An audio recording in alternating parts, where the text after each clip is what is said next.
Welcome to another edition of the Breakaway USA News Show. My name is Fabian Garcia.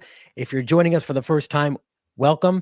You're going to get some incredible stories today because what we do here is we shatter the mainstream narrative by giving you insights into things that the media will never show you. As I said, my name is Fabian Garcia, and alongside me, I have Mr. Kevin Fairs. Today, as a special guest, we have Max, the outraged teen, in the studio. Great to have you, Max. Hey, thank you guys. Appreciate you for having me on. Kev, what's going on today? Man, there is so much going on today. I'm so excited to be talking to each and every one of you. And also, as we get into these stories, do not forget to like this video wherever you're watching from, subscribe to all of us, but especially to Breakaway USA to never miss a minute of 7 days a week news in some form or fashion through our content.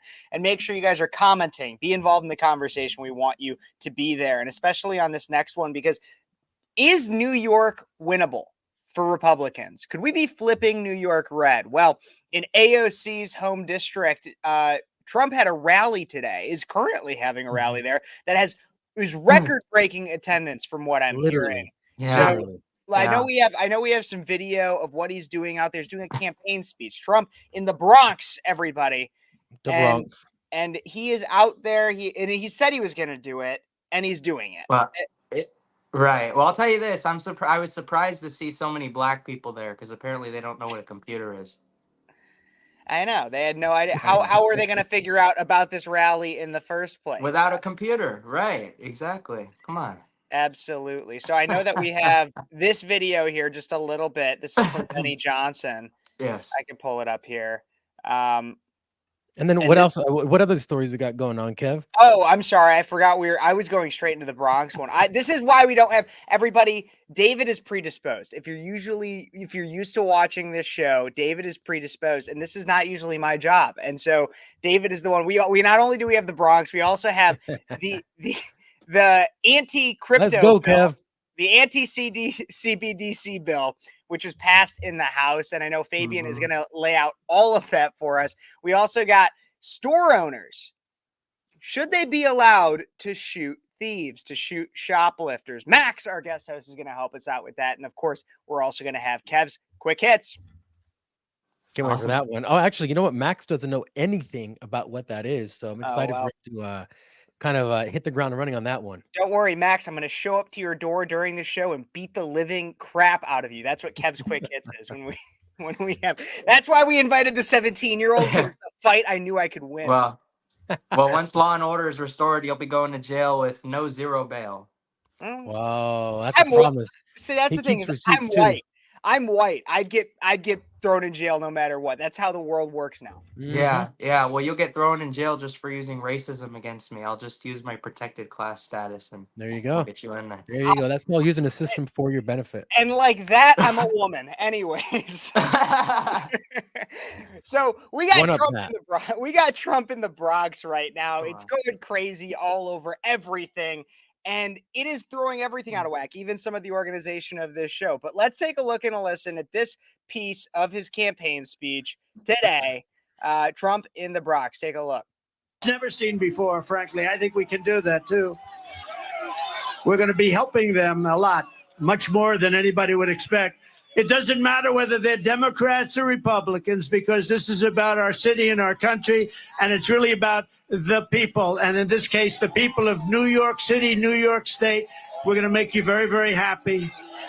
And Biden can't do it. He doesn't know he's alive. You know, see all the stairs here? Stair, two of them behind me, one in the middle. When he's finished with his 2.5 minute, do you ever watch a speech? They last for about 1.5 minutes. When he's finished with his speech, he can never find the stairs. He can never find the stairs. And when he does, it's not a pretty picture either. Thank goodness for Secret Service. They come up and they guide them all. No, this is not what we need. When you see President Xi of China, when you see Kim Jong-un of North Korea, when you see Putin and you see all of these people, they're at the top of their game, whether you like it or not. And they can't believe that this has happened to the United States. We have lost respect all over the world. We were the most respected country in the world 4 years ago. We were respected more than our country was ever respected 4 years ago. And now we're being laughed at. We're like a joke. And that's not going to happen. That's not going to happen. We're going to do whatever. Never. So there's a little bit Mr. of Trump that clip spitting there. fire in the he Bronx. He had so many different things he said there, and obviously, there you might not even remember all of it. But I have my thoughts. But I want to get your guys' first about the rally in the Bronx, about what Trump has to say, how he presents himself, even in the deeply, or at least presumed deeply liberal area of the Bronx. What are your guys' thoughts? Well, first, I'm going to say, Kevin, those are a lot of assumptions that it's deeply liberal. It may have been. That's But why I if say you presumed. Exactly. Presumed. But if you saw this line of people trying to get into the rally, let me just pull this up because this is absolutely incredible. And by the way, AOC, it's her district. It's literally her district. So he did it right in the middle of the devil's lair, and that's what I'm going to call it, in the devil's lair. But the she worst tweeted- bartenders in America. The worst bartenders in America. So bad they got to run for Congress because they can't make a vodka cranberry. But she posted, "There's going to be rain. God is good. Thank God it's going to be raining." I saw And then I don't know who posted. Oh, Libs of TikTok posted this. Yep. Let's take a quick look at this. This is one of her rallies. So there's two things. First, Full screen it. Full screen that. when the president, okay? So I'm looking Now out. that's quite a rally. So there's two things. That's First, quite a rally. federally. Oh my when God. the president's marijuana-related executive, okay? All right, now let's just compare that to the guy who said.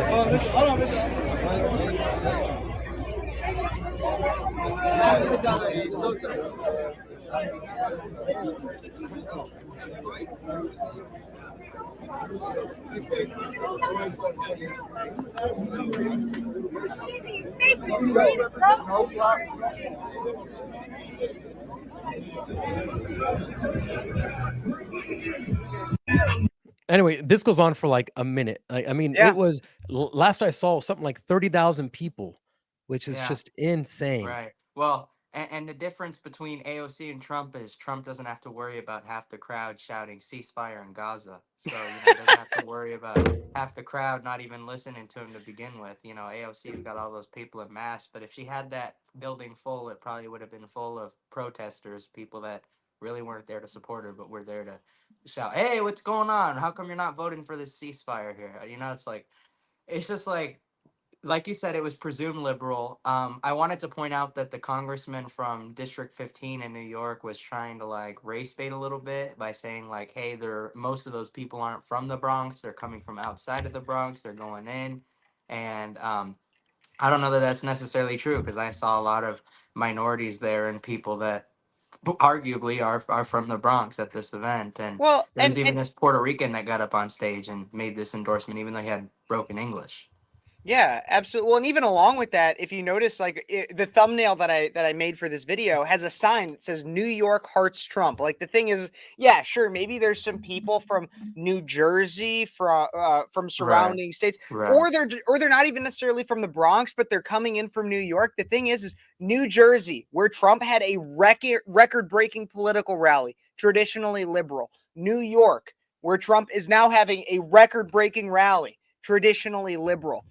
When you look at these rallies themselves, sure, maybe they're not from the specific locality, but people are showing up in droves to Yeah. see Well, it. here's the thing: is that they live in New York, and maybe some Jersey people trickle in as they always do. Sorry, shout out to New Jersey, but you do trickle in. But these are people who went. They all had their hats on. You had rappers that are from presumably the Bronx, or else I will know why they would have brought them up. Going up there, giving Trump shout outs. And he had a master class in rally because he did something incredibly interesting. Is he said, "Can I take a break from politics? I'm so tired." He said, "I'm OD'd on politics." He said, "Can I give the young people some help? I want to talk to the young people. I used to do this 6 minutes." And he gave some really good advice about if you want to get into business, pick a business that is easy to get into. He says, one of the things I've seen, it's so sad, is when people that have so much talent go into a business that's extremely hard and don't succeed. Go into a business that's easier. He gave some really good information to young people, which I think really need it. Yeah.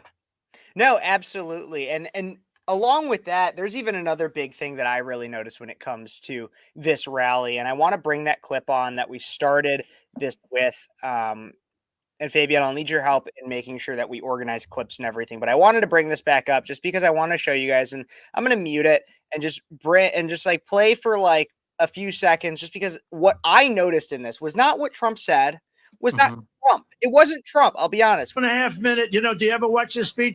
Sorry, I didn't mute it, but here we go. What I noticed with all of this is, look, you can see my mouse. Yeah. So 1, 2, 3, 4. See all those phones that are out there filming him right now? Right. So of course the majority of the footage that we get that's going to be circulating from this rally is going to be from Fox News, from News Nation, from Newsmax, from all these different, even Daily Wire or Laura Loomer or whoever. That's where a lot of it's going to be circulating from. But you want to know how you reach every crevice? You want to know how you get in between the cracks and you really get people to vote?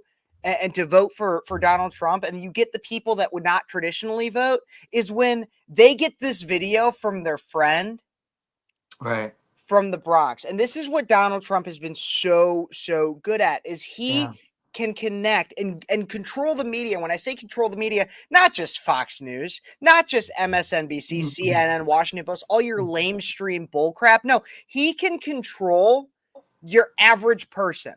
right, In terms of the media that they consume, where they send us to. These are going to go through messages, through Snapchats, through Snapchat stories, through Twitter, through Facebook, through all of our social medias.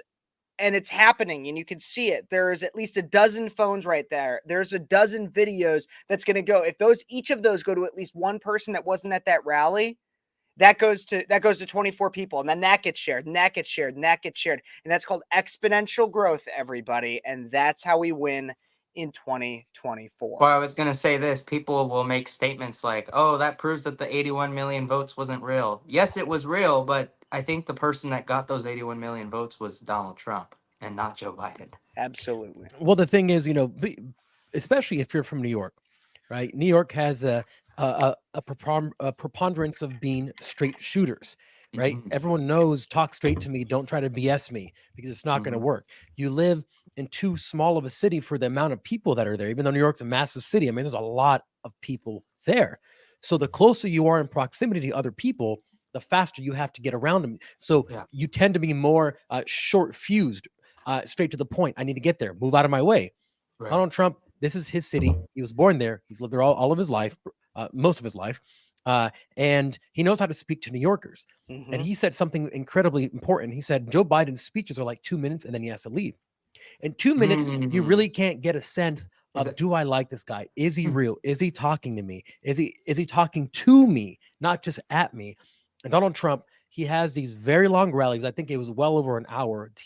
I've never seen him do under an hour, but he interjects comedy with stories. He read poetry. He gave young people business advice. He talked about the old heads and these old New York real estate and developers. And so he did a little bit of every single thing that he can do. He talked about his record, about how America's failing, but that he's going to fix. It was everything in an arc that you would think should be in the speech, and not like a Joe Biden, I'm going to fall down and then talk for 2 minutes and then leave. Right. And I don't know if he meant that literally or not. When he said 1.5, 2.5 minutes, I wonder if he meant that that's as long as he can be coherent for, and then the rest of the speech just sucks. Because like 1.5 to 2.5 minutes, it sounds like Biden's doing great. Like there are some times where I listen to him and he sounds pretty coherent for a moment in time.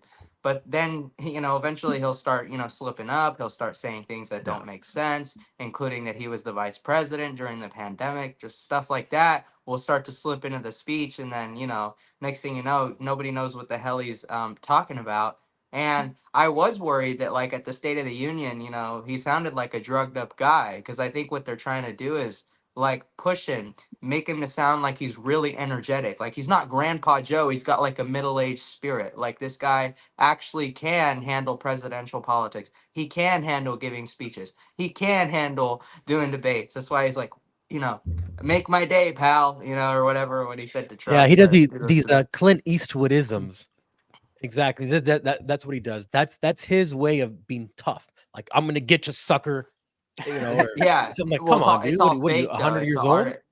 It's just completely artificial. That's why I'm like, towards the end, they're gonna put a lot of energy into this guy. They're gonna make Joe look really energetic. They're I don't gonna know how they're literally gonna put do it. energy into him. Well, They're and really gonna that put and energy that's in it. the I don't know if they're gonna thing. put a bunch of monsters in him or drugs or what they're gonna do. Well, and that's the thing though, and maybe I could pull this up real quick because I know it was not in our show plan. I'll go off script just as much as Trump does. Trump loves to go off script. He never sticks to the teleprompter. But we had this ad. I don't know if you guys saw this in the last week.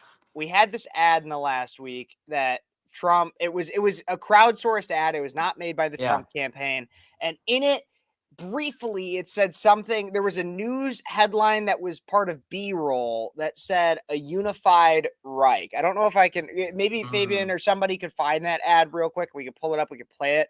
But the point of what I want to talk about with it is now Yeah. all the Democrats are on this and they're like, and not even just Democrats, progressive lefties, anybody who's just anti-Trump, even like Nikki Haley Republicans are like, Yeah. oh my God, Trump is literally Hitler. He has this thing that says unified Reich. You look into the news article that's in the B-roll. It's actually from World War I. Has nothing to do with Nazism, with a Hitler-esque Reich. No, it has nothing to do with any of that. But they're all like, oh, well, Reich has to do with Nazis, so it must mean that Trump is a Nazi, blah, blah, blah, blah, blah. And this is the problem for Trump and the benefit for Joe. Is that I guarantee you the vast majority, the ladies of The View, the MSNBC reporters did not watch this entire ad, whatever it was. I got to be honest. I could No. not, they did not watch the entire ad, but they are focusing on this 2 to 3 seconds. And so that's exactly what happens is they'll focus on the 2 to 3 seconds that Joe sounds like he can actually get a sentence out. And then they'll also focus on the 2 to 3 seconds that's Donald Trump saying that Hannibal Lecter was a very nice guy. He had friends for dinner.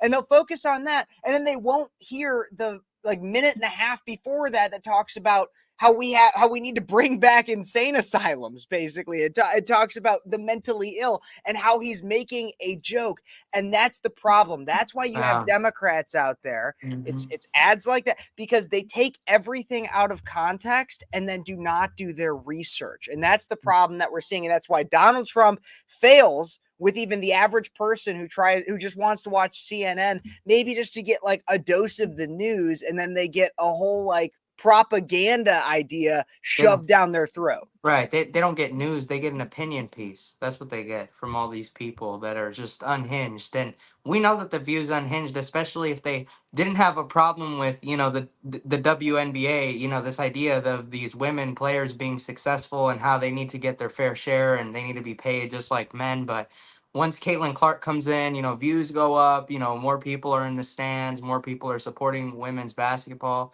Then it's a problem, because she's bringing them because she's got pretty privilege and because she's white.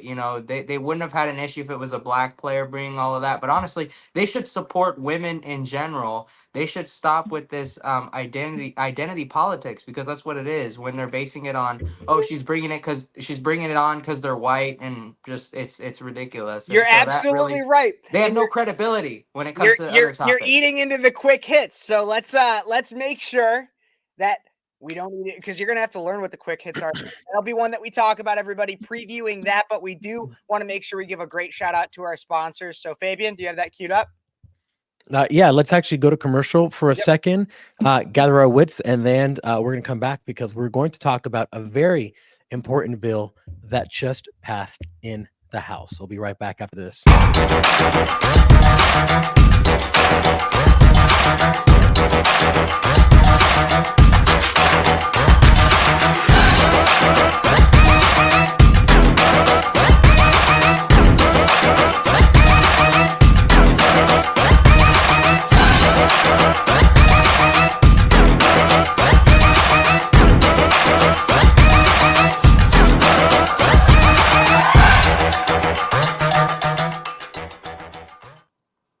And guys, I do want to give a shout out to the people who help us pay the bills, Freedom Water, freedom20.com. They're an incredible water company that really stands Okay. for the First Amendment. They help us do what we do and bring you this show and produce it and give you all the news that the mainstream is not going to give you, with the sides of opinion and independent thought that you're not going to get at a lot of places out there. So make sure you do support them. They have incredible water. They have reverse osmosis, UV treated, and Kevin, is there something it doesn't have?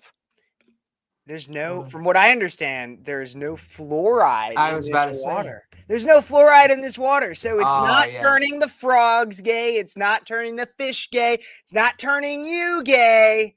Yeah. So I don't know what else Yeah. you would want out of it. No microplastics in your testes. Buy some of this for your gay friends because you probably need it. There you go. So make There sure you you go go. to freedom20.com/USA. Help them, help us, help you. Absolutely. And with that being said, there's Forgot something about it. incredibly important that I wanted to talk about, because that is our next topic of the day. And it Sure. is that there is a anti-CBDC bill that has been passed in Congress. And a lot of people still don't know what CBDCs are. So let me kind of explain Please in a do. very simple way. But first, I want to read the article from The Hill that actually talks about this. So it says, the House passed a bill Thursday barring the Federal Reserve from issuing a central bank digital currency unless it has explicit authorization from Congress. The act passed the chamber 216 to 192. So many Democrats voted against this, which is absolutely despicable. It's largely symbolic, as the Fed has not put forward officially plans to issue a CBDC. So even Trump has voiced concerns about potential government misuse of a CBDC. It's a digital version of a currency issued by a central bank. So some of the things that people say, and I'll go ahead and expand on this, is that a digital dollar could give federal government the ability to surveil Americans' transactions and choke out politically unpopular opinion. And our most astute Jedi, who is, I think, as old as a Jedi now, Maxine Waters from California, who is a ranking member of the House Financial Services Committee, argued that banning CBDCs directly threatens the primacy of the US dollar, and says there is nothing inherent about a CBDC that would compromise privacy. That is a design feature that is within our control, she added. The bill is instead an attempt to stifle U.S. innovation and competitiveness abroad and to undermine the federal agency that is most critical to fighting inflation. So, What? critical to fighting inflation. So let me explain to people who don't know what a CBDC is. Right now, when the Fed creates money, it gets distributed to banks, right? And once it goes to those banks, then those banks lend money, and then it ends up in your hands, right? Right. When the Fed creates a dollar and then gives it to the bank, they lose control over what happens with that dollar. When it goes to your hands, you transact all year round, you do business, you pay people, you do things, and at the end of the year, you're supposed to tell the government what you did with all that money that they printed. That's called taxes. Well, there is a big link there's a big loss of knowing what happens to a dollar after it's created and then distributed to the banks. The CBDC would allow the government to any point in time be able to track any of their digital currency that they have created, because it would go directly to your digital wallet in your phone. And guess what? There will be separate monies, separate CBDCs for different things. Some will only be used to buy certain kinds of foods. Others will only be used to buy certain kinds of things. And guess what? If you bought too much meat this month, guess who's going to know that? The government. And if you're only allowed to impact the climate change by releasing a certain amount of CO2 or buying enough carbon credits, and you've maxed out your carbon credits, well, guess what? Your money does not work for the rest of the month to buy meat. And that is one of the most disastrous things happening in China with the digital yuan. It's happening in China to an extent that people don't have any freedom. They can't buy gas. They can't buy plane tickets, train tickets. And that is what this is all about. And I would love to hear you guys' thoughts on this. Yeah, absolutely. Well, if you don't mind if I interject, Maxine Waters said that this is a federal agency. I'd like to correct her on that. She's a member of Congress. She should know very well that when the Federal Reserve Act was, passed into law, it never established the Federal Reserve as a federal agency. It's a private organization that makes, you know, transactions lends to the government. In fact, they put money in the US Treasury. That's how it works. The US Treasury is part of the government. The Federal Reserve is not. I want to make that distinction. And what people do not understand is that what people don't understand is that it's private. It's private. They make monetary policy without authorization from Congress. And there's something in the US Constitution that says that Congress has the sole responsibility of furnishing coins, making currency, etc. That is literally written within one of the articles. I can't cite that off the top of my head, but there is, meaning that Congress should have that power. And because they don't have that power, you know, the administration, the administrative state, the bureaucracy can say, go ahead and look into CBDC. And that's what they did. Biden signed an executive order back in 2022 saying, I want you to research CBDCs and look into how this can be implemented. So, what this bill did specifically was it banned the Federal Reserve from directly giving CBDCs to people, meaning like setting up individual accounts within those banks, the Federal Reserve banks, because there are 12 different banks.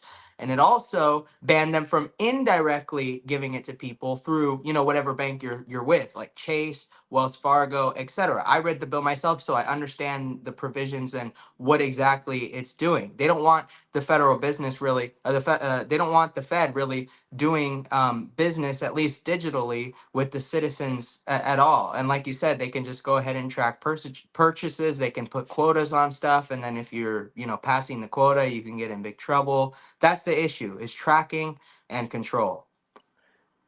Yeah, I got to be honest, a lot of this goes very much over my head. It's not my expertise or my wheelhouse, but from everything that I can hear, I think that everything that I was hearing reminds me exactly of what the Ryan Mack show said, that we just pulled that comment up on the screen. Is I've seen that people are scanning their faces at stores to pay. I saw that in a video that I think I referenced even on Monday on our show.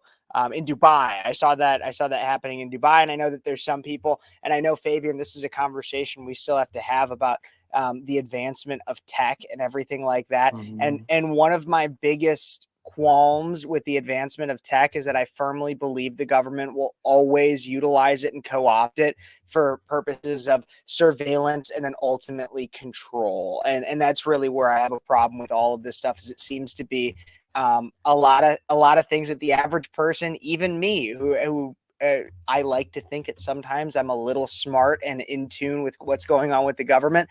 I think they try to use all these like really, really complicated things, so it goes right over our heads, and they'll just say ultimately, oh, it's just for your convenience, and it's so that we can help you. And so and as we all know, Ronald Reagan said the scariest words anyone can say is, I'm from the government and I'm here to help. So that's where I think that's where I think it comes from, is it's complicated. It's purposefully complicated. That's how the government works, so that they can control us. There's something you said that's incredibly true. They try to insert the easeability into whatever they're doing to say, look at how easy it's going to be. Just for instance, the Australia digital ID video that we just released. One of my friends from Australia commented on my post and said, oh my gosh, I was literally signing up for this, and then I saw your video. Kev's having some technical difficulties, so he'll be right back. But she was saying, I just saw your video as I was signing up for the digital ID. And what they told me is that it's going to make things a lot easier. And it is, to a certain extent, but at what cost? You know, at the cost of giving away all of your privacy to someone who can dictate what you do, when you do it, and how you do it. I heard about this. I was actually told about that. And my prediction is, everybody knows, I mean, well, some people know about FedNow. It's a really interesting program where, you know, they're testing out the CBDC. My guess is that the administrative state is going to try some sort of pilot program, because they don't necessarily need congressional authorization for something like that. They could be like, okay, let's come out with a little cryptocurrency. Let's have 1,000 people to test it out with. And then they can give us ratings at the end of it, and then they can give reviews and whatnot. And then we can just test, like, basically they'll use a very small sample of the population, sort of just like as lab rats, and then they'll put it out, they'll disperse it to everybody else. I think that's what the agenda is: start small, then get big. And I think that's what they're as going you to do. say that, let me actually pull up this, because you're absolutely right, and it's already happening. So the IMF which is the International Monetary Fund, which is basically they manage all the central banks all over the world Right. to a certain extent. They actually created a central bank digital currency virtual handbook, because what they want is they want all of the countries to be in sync and to make it the exact same way. So they are giving structured advice on how to create a CBDC. They have actually already created a CBDC, and it is now considered legal tender. I don't know how in what world you have the power to just automatically create something and ensure that it's legal tender, but they have done it. So this test case is IMF making these guidelines, sending them out to all the central banks around the world and say, we want you to make it like this, because the IMF wants to have overarching control over all the CBDCs traded all over the world. Exactly. And if you think that's not a point of centralization, it doesn't get any more centralized than that. Non-sovereign people who aren't, or sorry, non-citizens who are sovereign over your country's monetary policy and the literal printing and issuance of digital currency. Yeah, no, it's ridiculous. I mean, here's the thing. This right here just shows proof that they're going to transition to a digital dollar, right? I don't look at it as everybody saying some collapse is going to happen. I look at it less of like as a collapse and more as a transition. It's going to be a transition to a digital dollar and eventually to a world currency. If the IMF is managing all these countries and dispersing one currency, they want something universal that everybody across the world can use. I think that's what we're looking at here. Well, and here's the thing is people are already saying, as Maxine Waters said, the astute Jedi, the dollar will lose its primacy. And what she means by that is China already has a digital yuan. And what they have been doing is they have been utilizing that for soft power. So right now, if the US wants to give money to a country for aid, it has to go through a number of committees and then get voted on. And then it finally gets sent, and that's a long process, and it's a long process for a reason. So there's actual transparency and eyeballs. With the digital yuan, what China has been doing is they have been going to countries, specifically in Africa and South America, and saying, listen, you have a lot of crime. We have the cameras that we use in our country that have biometric data and a software behind it. We'd like to help you get your country in order. And guess what? Here's a loan. And all they have to do is press a button and it automatically gets sent to their wallet. This is Chinese money, Chinese digital yuan. Now these countries are indebted to China. They're buying their products from China. They're installing the software to China. And what we know, if there's one thing we know about China, is they like to have their bugs that spies on everything that they sell. This is why Huawei phones, they had a ban. I don't know if they still banned from being sold in the US because they found stuff like this. So they are using that, these high interest loans from CBDCs that they just digital yuan that they just created out of thin air, give it to these countries, and now these countries are indebted to China, and that's how you exert power and influence around the world with just creating a CBDC. She's right. Yeah, she's right, and she's right, and she's wrong. The dollar has been losing its primacy essentially since we stopped backing it with an asset called gold. It's no longer backed by gold, hasn't been for years, hasn't been for decades. The dollar's been losing its primacy for a long time. So to act in that sense dramatic, where it's like, oh, if we just don't make this shift to virtual, it's going to be so much different. That just shows you the bad representative that she is. She's not representing her people. In fact, I'll tell you this, Representative Tom Emmer, he was the man that introduced this bill. He said that the Fed admitted in some form of documentation that their primary focus right now was to implement CBDC, even though the Fed chair Jeremy Powell was trying to tell a completely different story. So we know this is happening. It's a real thing. Absolutely. And I got to be honest, this is not, like I said earlier, it's not my wheelhouse, but it's always so crazy to me. But even though it's not my wheelhouse, even though I'll admit I'm not as educated on this specific issue as you, Fabian, and you, Max. What I will say is that that's how a lot of Americans are. And the crazy thing that I feel like even a lot of Americans don't understand is that the difference between normalcy and absolute chaos is a 1 to a 0. And that's exactly and what I mean by that is when we look at the value of our currency, Right. our currency, as well as its comparative value to every other currency, a 1 to a 0. It used to be, like you said, it used to have a physical backing, the physical backing of gold. And now that we deal so much in the digital world, and we're even moving towards crypto, which is a debate in and of itself among conservative circles, currency now isn't even the cash you hold. It's shit that exists in the ether, like that you can't actually even see. And while to many it's again that idea of convenience, it's that idea that that there's a lot of good things that can come out of having it exist through the cloud, through your phone, Right. through debit cards, credit cards. Not having that physical backing means that the difference between normalcy and a destruction of the world is somebody accidentally typing in a 0 or purpose. Yeah, so there's a that's a whole rabbit hole to go down, and I would love to go down it sometime, because the entire way that we just print currency, it's all a Ponzi scheme. It's the largest Ponzi scheme ever created in the history of humanity, and it can't ever stop because of interest. And for anyone watching who is like, can I understand this in a very simple way? There actually is a way that I can explain it to you. You can understand it. If I print $1 and I loan you that dollar with 5% interest, how much do you owe me? $1.05. But where does that 5 cents come from if I only printed $1? That is a Ponzi scheme. There is not enough money to ever pay back what is owed plus interest, because the interest does not exist in the present. It exists as an account, as a ledger. Right. Right. And then they say we have to print more money to account for that interest. And so that's what keeps it going. And so then Congress approves these spending bills and all these things that really forces that to happen. Really. It is absolutely impossible. It is impossible to pay back all the money that everybody owes at any point in time because of the interest.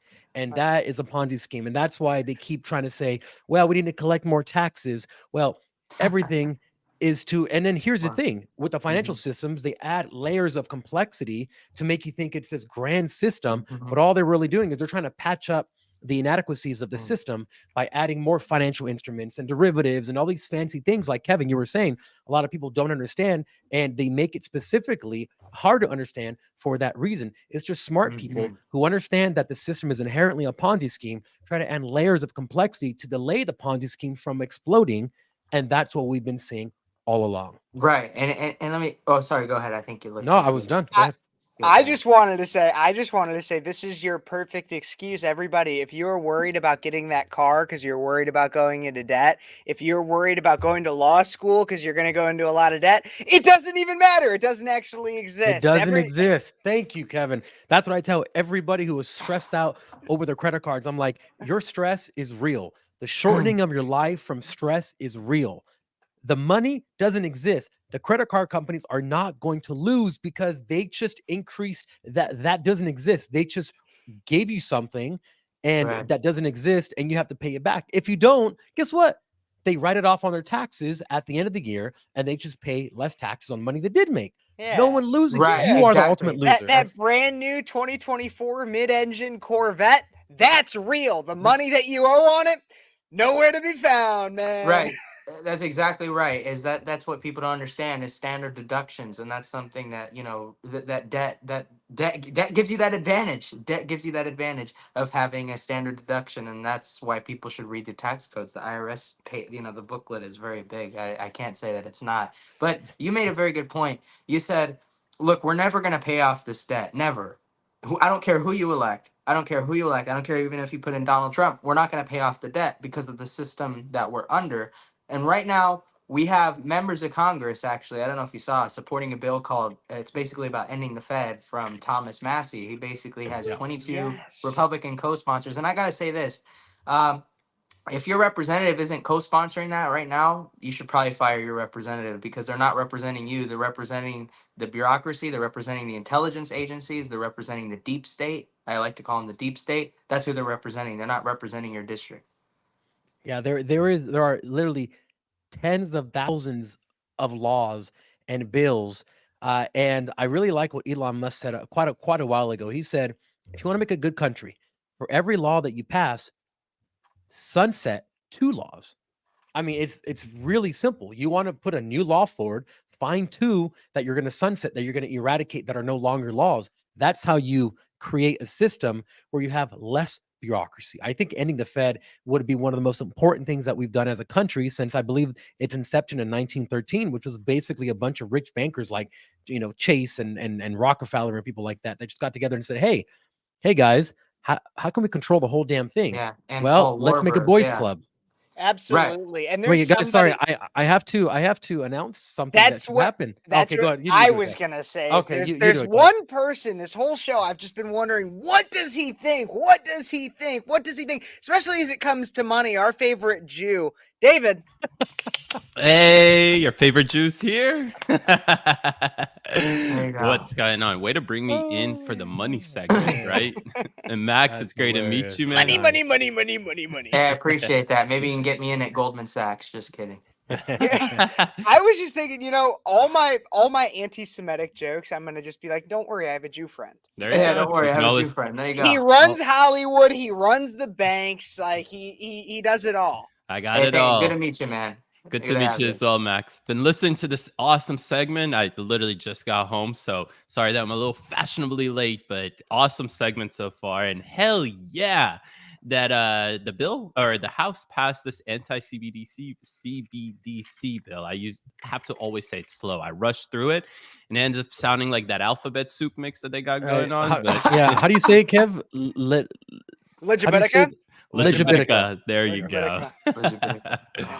But no, this is awesome to see, honestly, because I feel like the whole point of cryptocurrency, or at least the decentralization aspect of it, the blockchain aspect of it, is to remove that third party from it. And that third party is always the federal government, right? So it's nice to see the federal government, because the House is part of the federal government, take the initial step that I would say to safeguard the whole idea of blockchain technology. Because again, the reason it was invented in the first place is to keep the federal government out of it. Well, damn, of course they said, I want a share of all of this enormous market cap, honestly. The mob wants a cut. The mob wants a cut, exactly. So it's great to see that. And I'm pretty sure this passed. Does anybody know the numbers? Like what was it? Yeah, 230? basically it was just straight down lines. It was, I think there was like 4 Republicans that voted present, and I can pull it up. Yeah. It was 216 to 192, so I would assume the majority that oppose are probably Democrats because Republicans have the slim majority. It's interesting. Why would Democrats, and this is kind of an open You wonder why, huh? Yeah, I wonder why. Does anybody know? Yeah, because Well- they all bang hookers and they're all blackmailed. It's kind of Okay, it's kind of a forecast. Go ahead. Don't give Republicans that much credit. I guarantee No, I you. A don't. lot of No, them, no, the I Republicans don't. too. they Republicans bang too. hookers too. Oh, absolutely. They're Yeah. both That's gods maybe on one. both sides. That's maybe one good thing they've done out of this entire, out of the entire Bang 2 years hookers? they've had almost now. But I will say this: this is kind of a forecast. I think this kind of shows you that once this gets to the Senate, it's probably not going to pass. It's going to stall on Chuck Schumer's desk. He's going to make sure it doesn't really get onto the floor or anything. I think. Of course. Absolutely. That's We what can I only was. Oh, yeah. That's interesting. 3 Democrats voted yeah, 4 voted not present. I wonder what Or Bernie no, did. 18. I wonder how Bernie's Bernie in the voted. Senate. It's in the Senate. I'm sorry. I'm Yeah. sorry. I wonder how he's going to vote, because he's all about giving out free stuff. Well, then he's that all would be about AOC. people. Then you should be asking about AOC, Rashida Tlaib, Actually, Ayanna Pressley, Ilhan Omar. Yeah, we all know Actually, how they vote. it's funny that you say free, because honestly, when they start handing out central bank digital currency, I think that's how they're going to get people into it. Like they're going to say, hey, if you get into it, you get like X amount in initial deposit to your account. Like so They're going you to do can that. start They're off also going to and make purchase. yes, they're also going to make expiration dates on certain money. So if you want to stimulate the economy, right? Say things are going a little slow. Hey, Right, guess yeah. what? Everyone, free money, but you have to use it in the next 30 days, or else it goes away. I mean, think Oh. about that. You're adding gamification to an economy and saying, hey, everyone, go buy stuff you don't need, go buy junk or do, I don't know, whatever it is. This money's only good for the bugs that you can buy now because of Klaus Schwab brand bugs. And if you don't, no organic stuff, it's not going to work for organic stuff. Well, and that's Mhm. exactly the type of thinking that was enabled. And look, I know that we just spent a lot of time in the first segment talking about Donald Trump, how we like him. He's great, going to be a great president, blah, blah, blah. But one of my biggest criticisms of the man is the fact that he signed the bill that authorized the COVID relief checks. And CARES Act. The CARES Act. and to have that's opened the door to the idea of the government directly handing out money. And so when we talk about like, oh man, like they're going to offer these cash incentives to join this kind of stuff. Look, let's be honest with who kind of allowed that and who signed the dotted line to say that has some level of precedent in the law of the land. That was Donald Trump. Yeah. Like, we But I all- feel like, go ahead, Max. Yeah, No, go ahead. No, you go. You haven't talked much. No, I've talked enough for being here for as long as I've been here. But I was just gonna say is that I feel like there is a difference, though. Essentially, I agree with you that was You're a right, pretty you're bad right. precedent, but there was an emergency, right? So, but who knows? They can, yeah, but no create any no one crisis. cares about what the context was. We talked about that earlier too. Is no one cares about the context. They don't care that it was an emergency. That is true. The bottom line, the shallow bottom line, is that the government handed out free money, Right. Yeah. and Exactly. now we can do that. That's a thing that now we can do because of what Donald Trump signed. Yeah. And that's a fact. Honestly, if Joe Biden was an ounce smarter than he was, instead of just like citing these random numbers and saying inflation was already at 9% when I got into office, he could say, look, the CARES Act was inflationary policy, and therefore it did partially contribute to the inflation that you're seeing now. If he was smart, he could campaign and say, look, Trump signed the CARES Act, he did, but he's not doing that. And then secondly, notice how like in this bill, it says that Congress can still authorize a CBDC. So, and a plot twist, Congress could just turn around tomorrow and say, we authorize a CBDC now. Well, they could, if they actually get this passed in the law, Biden signs, whatever, Congress can still ram a bill through that makes it so that we're under a CBDC because it says that this would put the approval in the hands of Congress. We already know all the sellouts in Congress. We already know how much of our freedoms they've taken away. They set us up with the Patriot Act. They set us up with all these different things. And then this could be the next thing. We don't know. I mean, Yeah, as you guys may or may not know, I'm the CMO of BankX, which is a silver-pegged decentralized stablecoin. And if that doesn't mean anything to you, it's okay. But essentially, it was created to be the complete antithesis to the CBDC. Now, here's what we've been saying for about 3 years now: is the plan is to print endlessly into oblivion, get everyone a quick fix, a little sugar rush, and then say, "Look, America, we have a big problem. If you're American and you want America to continue as the most powerful country in the world, we have to go to a CBDC. We're at over $1 trillion in credit card debt. We're at $1.5 trillion in interest being printed just to pay interest, which I call it the rich man's welfare, because that's how they live, is off the interest. But if there's anyway, I don't want to get into that. The whole point is to give people the option, say, would you like to continue on regular fiat and collapse as a country? Or would you rather move to a CBDC and save America? It's the patriotic thing to do. It's save America, everybody. Right. You have a good point. The Federal Reserve is the greatest criminal cartel in existence because it's very out there and very hidden at the same time. Yep. And that's exactly it. And that honestly, I've been thinking about it. Like, how are they going to be able to rush this through, even if, let's say, Congress blocks it? Well, they'll be able to create some sort of crisis. And by creating that crisis, they're going to convince the public that, like you were saying, Fabian, don't you want to save America? Well, this is the only way to do so. Only way. Yeah. And when creating that crisis, well, that's when you can use that precedent set earlier by President Trump that the federal government can essentially hand out money to you guys. So at the end of the day, all of this does connect back to what Kev was saying. Exactly, because if George Floyd hadn't taken the fentanol that got him killed by the cop in Minneapolis, then he would have needed a CBDC to get him saved from that cop. That's the only way that we would have been able to do any of this. And also, COVID would have never happened. Like, literally, what is CBDC? Like, I'm sure we could come up with a joke acronym for what that would mean, in which it's like cop, black, death, COVID. There we go.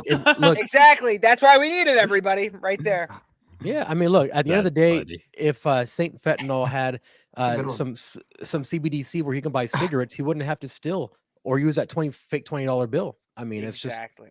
so. Exactly. I know this just a little off topic, but I just saw something on Twitter. I think it was earlier today or yesterday, and it was a screenshot of the George Floyd infamous video we've all seen. And in the background, you have a picture of the gas prices at the time, and one of the gas prices is 99 cents a gallon. And they posted a screenshot of the whole video, obviously looking at the background, saying, "Wow, I remember good old America when the gas prices were low."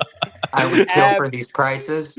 I would kill for these prices. Absolutely. Absolutely. If George Floyd hadn't died, then Red Lobster would still be here. But Oh, that's a hot take right there. we're going to get to a lot more hot takes. Oh, interesting. Coming up. We got a hot take coming up after this break. Interesting.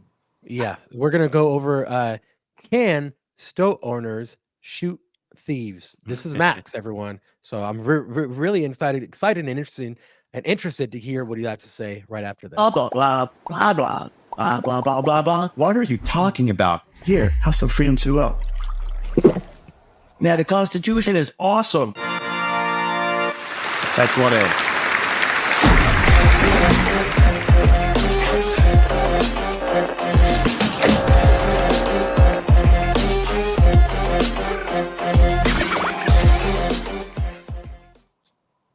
All right, I'm very excited to hear this because, well, and I think Max just left because this was his segment. Oh, there he's back. Right back. Okay, No, it's just technical difficulty. real so quick. I'm going to let you go ahead and take this and tell us one of your most interesting takes. Maybe not interesting, but to some people possibly. Yeah. So Yeah. go ahead, Max. Well, and I'll tell you, I got a liberal Democrat to agree with me on this one, surprisingly. Because, in the progressive states, I think we talked about this. In Illinois, they're trying to call people justice-impacted individuals. And you know what? They're following California's lead because California did it first. We did it a few years ago. We changed the language in the codes to start calling people justice-impacted individuals. And Oh I my noticed God. that kind of language from legislators and Max stuff. So- pulling out the ruler in the dick measuring contest. Right. We gotta pull out the ruler right now. And you know what? I think when it comes to this, arrests and just aren't enough. They're arresting these people. They're giving them zero bail. They're letting them go out and steal again. Here, why don't you steal from one more store? Here, why don't you just go and kill one more person? And I think what needs to happen is these people that own the stores just need to be able to shoot the thieves that go into their store. And I heard a liberal say, but what if they go and steal toilet paper? What if they're stealing toilet paper? That sounds harsh. Shoot the crap out of them. And I tell you why. Because if one guy goes down, then the rest of them hopefully learn not to steal. I think if they see one guy bleeding out on the floor, they're like, holy crap. And I think we should be courteous enough to put a sign outside of every store that says, if you steal, you will get shot. Watch out for gunfire. F around and find out. That's what the sign should say. Just like I think we should have a sign outside of every school that says, if you come onto campus and you intend to harm the students, you will get shot. And I think that if we had that, it'll just take one person and no one will do it. And people say, well, a lot of people are going to die. You want a lot of people to die. I don't want people to die. The point is to use it as a deterrent. We're not aiming for people to die. But if you happen to die because you do it, well, then you deserve it. You deserve it for being a dumbass. I'm gonna put it that way. Yeah, you deserve it. So that's my take on that. I think that'll stop thefts. I think thefts will go down significantly. And I think it'll solve the problem. So real quick, Kev, my question for Max is this: you don't think that it's a deterrence to say you can steal up to $999 and we'll let you go? That's not a deterrence. I think it deters me from shopping and actually going to the person and buying my stuff. I think it deters me from doing that because it makes me think, why am I spending $300 at the end of a Target line when somebody can just walk out with the same items and not have a problem, not get prosecuted criminally, have nothing happen to them? So I think if we just had a law, that's all it takes. And in fact, I told my mom about this, and she said, I agree with that. I do think that people should get shot. And she's a liberal Democrat. She said, I do think people should get shot if they're planning on doing that stuff. And I was actually at dinner with my uncles when she said this. And they accused her of being a MAGA Republican, even though that's not what she is, because she had this controversial take as well. And one thing that's really interesting is Trump came down to Southern California, and during his speech, he says that that's what should happen. And it's interesting because for months and months prior, I mean, I would say it was about 8 or 9 months prior to Trump saying this and saying that he supported that kind of position. That was a sentiment that I held very strongly. And I still hold it very strongly to this day. And I know he doesn't go around campaigning on it, but that's something I'd go around campaigning on eradicating theft. I don't know what you guys think, but I think it would be just a wonderful idea. So here's really what we get down to when we talk about this, because I was thinking about this. So the way for everybody behind the scenes, if anybody wants to know what happens behind the scenes, is I was trying to come up with another topic for the show tonight. We could have gone with a lot of news stories or anything. Like, there's a lot of things to talk about, but I wanted to know, since Max was coming on the show, I said, what's your most controversial opinion? And this is the one that he came up with. And I was surprised. It was not like the first thing. I thought it was going to be like, I mean, like, what's considered controversial nowadays? Men are not women and women are not men. I thought it was going to be no. So this one surprised me, but I still got to say, Max, I'm mildly disappointed. Why is that? Because I don't think this is that controversial. Now, I think that the wording of it gets controversial, because when you say store owners can shoot thieves, yes, that gets controversial. But we know that a lot of liberal policy is just a language game. Offenders versus justice impacted individuals. The thing is that this would, I don't think that to a lot of Democrats, this would be that controversial if you said that a business owner should be able to protect their business from shoplifters. Most Democrats, again, there are some there are Democrats that believe in no cash bail, that believe in a lot of ways that stable crime. But when you take it to just that policy, most people believe, even Democrats believe, that you should pay for the goods that you receive. Fine. I meant to say future justice impacted individuals. My point of what I'm saying is that if you're a future justice impacted individual and you plan on doing something that will make you a future justice impacted individual, you should get shot. You should expect to get shot. No, and so I'm not no. So what I'm saying is the reason why I don't believe this is controversial is because and it's a great opinion, and I 100% agree with it. But I don't believe, because ultimately the opinion that you're holding is, and the sad thing is that if anybody does believe this is controversial, that's the sad thing. But it's because your ultimate opinion, the ultimate opinion that you're holding is, I believe in private property, and I believe in defending my private property, because the approximate opinion that you're also holding with this is stand your ground laws. Or that if somebody were to come into my house and threaten my family, threaten myself, then I should be, like, if somebody were to just open my door, then I should be able to defend myself. Your opinion, this opinion is not controversial. The way in which it's framed, or the way in which it's stated, sounds controversial. That's the way you're right. There's castle doctrine, there's defending property rights, there's protecting your family, protecting your livelihood, and those are things that I strongly believe in, and believe that many Americans believe in. But like you said, just by the way that it's said, MSNBC or CNN could come out on me. I make this statement at a very big event, and then they could misconstrue everything that I'm saying and make it like I'm an extremist, or I'm a fascist, or I support genocide of black people, or whatever. Just like any nonsense they can come up with, they will peddle it, they will run with it, and that's just what'll happen.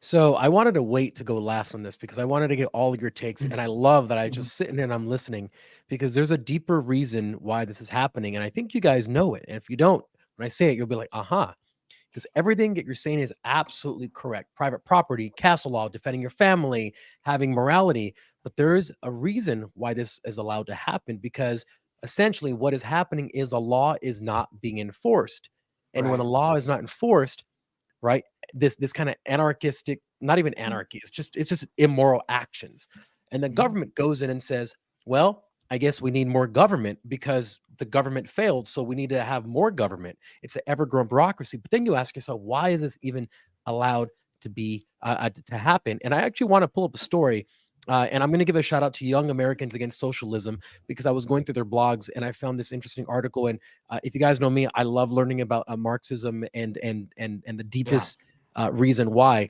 So they have this incredible article about something called the lumpen proletariat. Okay, and I know it's a little small, so let's see if we can get a little bigger.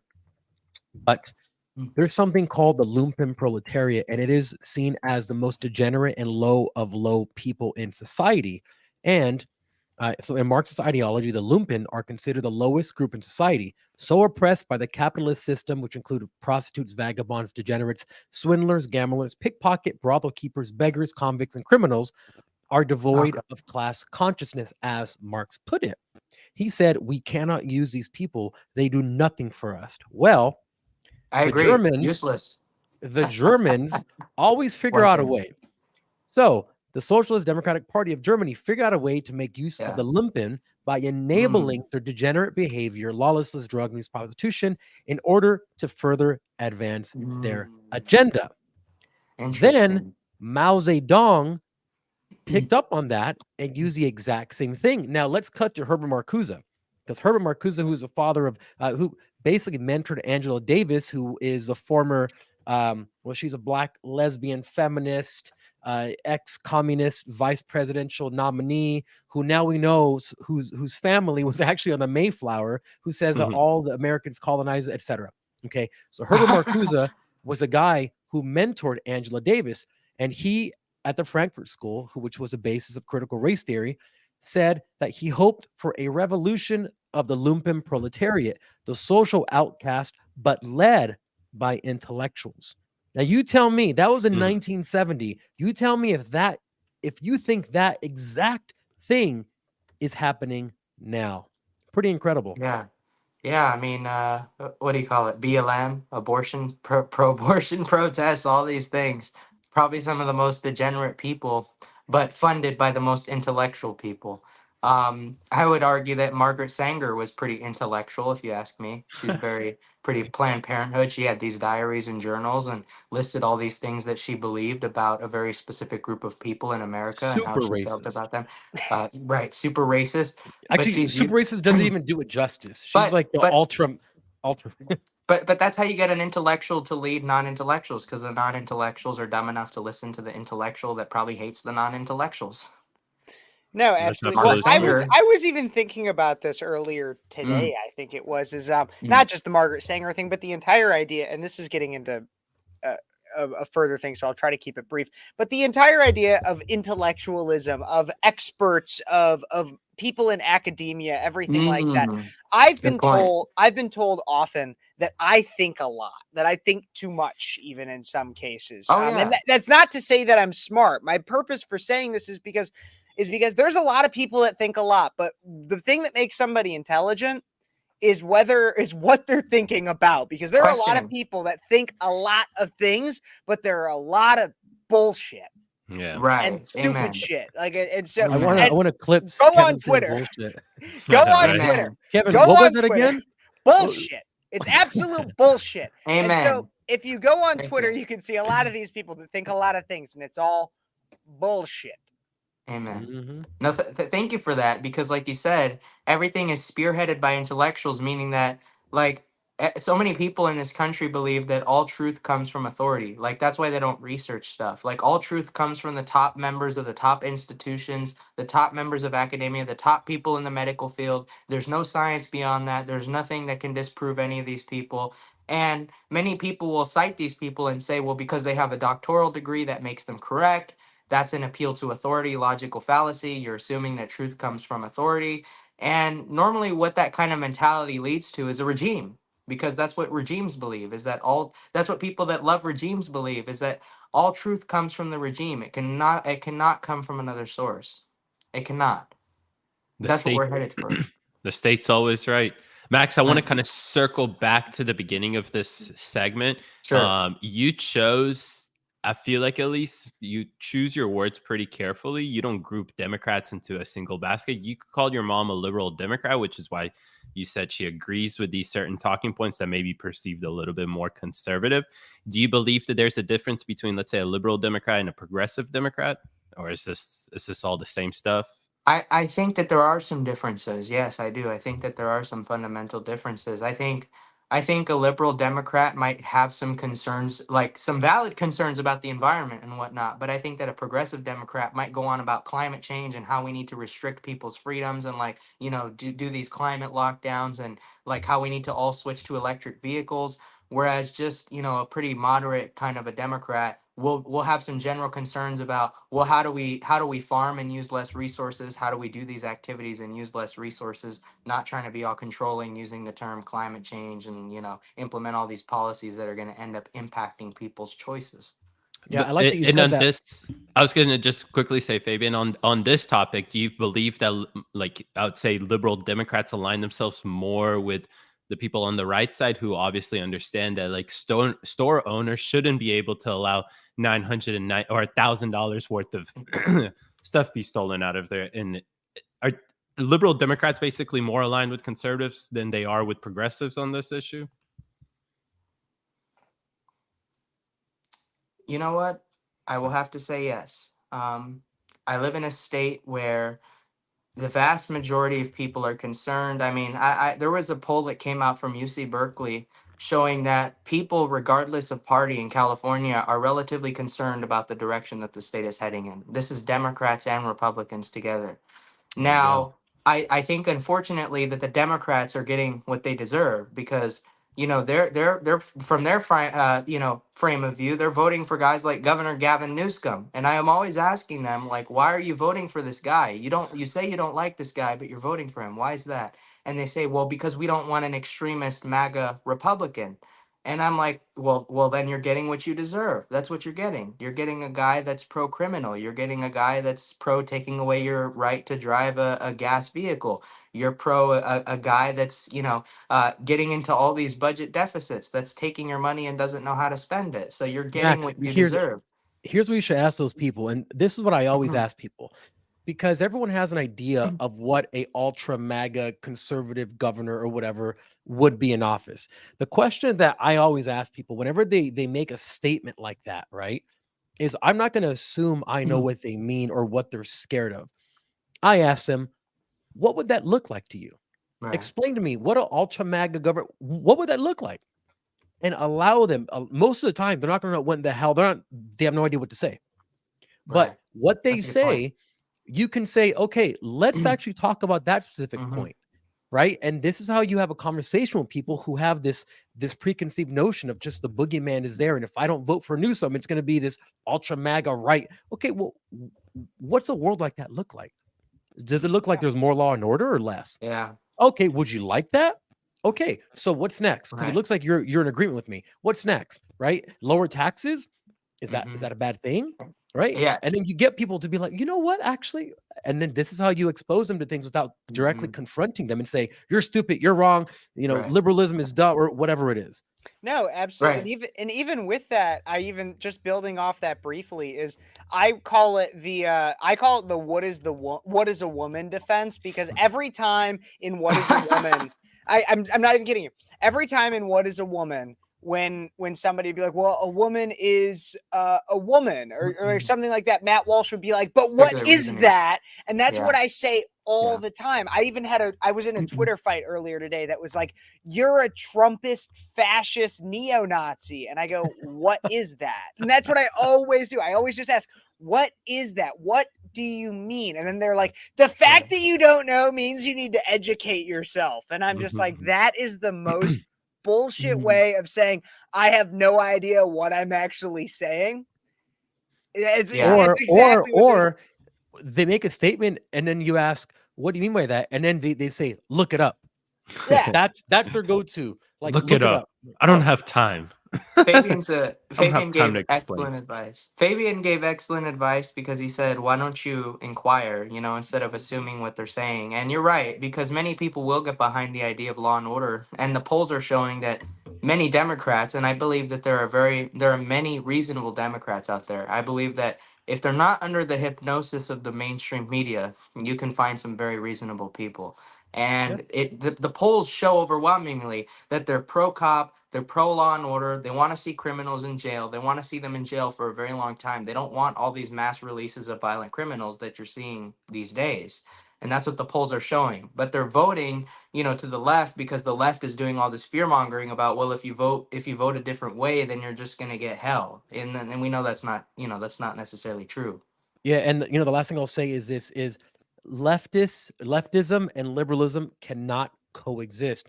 It's inherently Right. the antithesis of each other. Liberalism, for anyone listening, right, is individuality, make your own choices, whereas leftism is give all of the power to the state to make the decisions for you. They cannot coexist. And the more that liberal Democrats or more center of the road Democrats give inch by inch to these leftists, the less their party looks like their party. I used to vote Democrat for a very long time. I can tell you, I haven't really changed what I think, right? I've always been a social conservative, and I've been economically a little liberal. And I can tell you that my views really haven't changed, but the party has changed so drastically that it no longer resembles anything of what even your parents or your grandparents' Democratic Party look like. Yeah, That's an now they want interesting mix. I've never really heard of anybody who's I've- socially conservative and economically liberal. I know. Because I've heard let me it tell you the why. other way. Let me tell you why, because I understand that the entire money thing is a Ponzi scheme.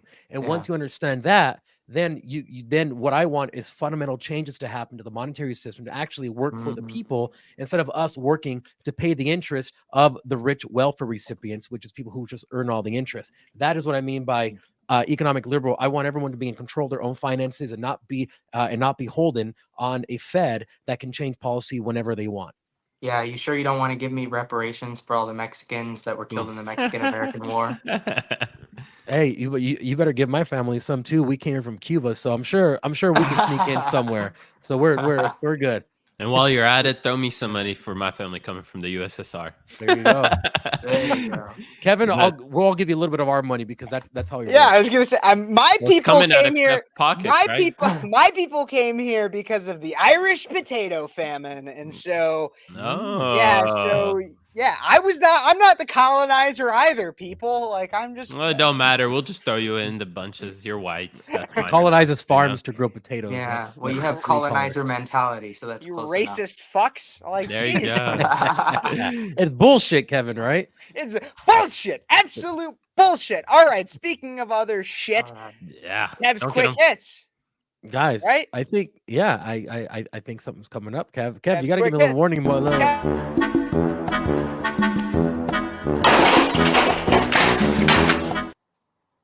Did you know if the hits are quick enough, then you can't have a warning because these hits Ah. gotta be quick.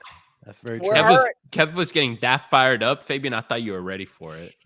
Come on. I was not ready whatsoever for anything that was happening. I know you're not because I can even see. So that's why I'm going to stall until we can get this next thing pulled up because this next thing is the fat girl problems. Everybody, I don't know if you guys have heard about plus size travel. Oh man, Southwest Airlines offering free seats and stupid shit. Well, now there's a plus size traveler. Another who's example an of why activist. employees. Let's take a. We'll just see what she has to say. Let's just look.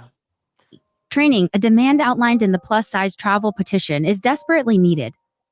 I'm a plus-size wheelchair user, and on a recent flight to the SeaTac airport, I requested wheelchair assistance, as I always do.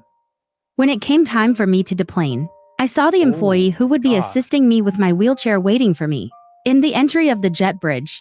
As I approached her and she realized she'd be assisting me and not one of the smaller passengers, she started to walk away with the wheelchair while making comments about my size.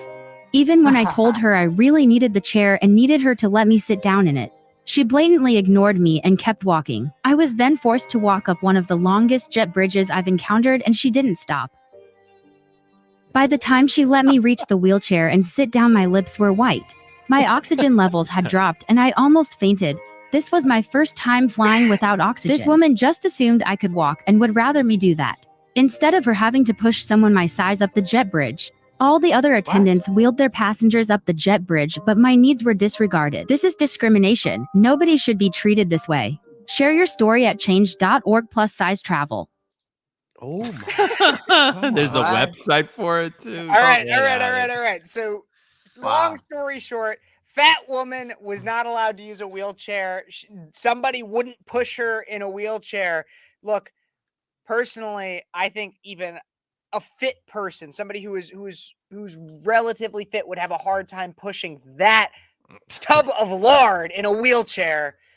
Yeah. And so I don't think it was a blatant like, oh my God, you're too fat. I think it was like, we probably can't physically do this, you bowling ball. But what do you guys think? So I want to say two things. Number one, the fact that she was too tired to make her own voice and she used the computer voiceover says so much about her. Second, I forgot what I was going to say. She was breathing pretty heavily as she was making that. She was typing too much. It was too much of a workout. It's like, Second, I think, and I've always said this, fat people should have to park further away from where they want to go and walk further away to help them lose weight. You're actually helping these people. Why enable them by giving them handicap parking in the front so they walk less steps to go buy their hamburger? Doesn't make any sense. Yeah, make them walk more steps. Exactly. Lose the calories. And first of all, that's not a plus size woman. That's a literal behemoth. That's a behemoth, like the Bible says. It's a little behemoth. That's probably what that is. And, honestly, did they really give her 2 seats for free? It looked like she was sitting like on top of the other seat. They have to now, right? I think if you're this big, you're like required now by law to buy the second seat. She'd be one of the few women I'd ever have to tell back off. Absolutely. Have you guys ever seen the movie Seven?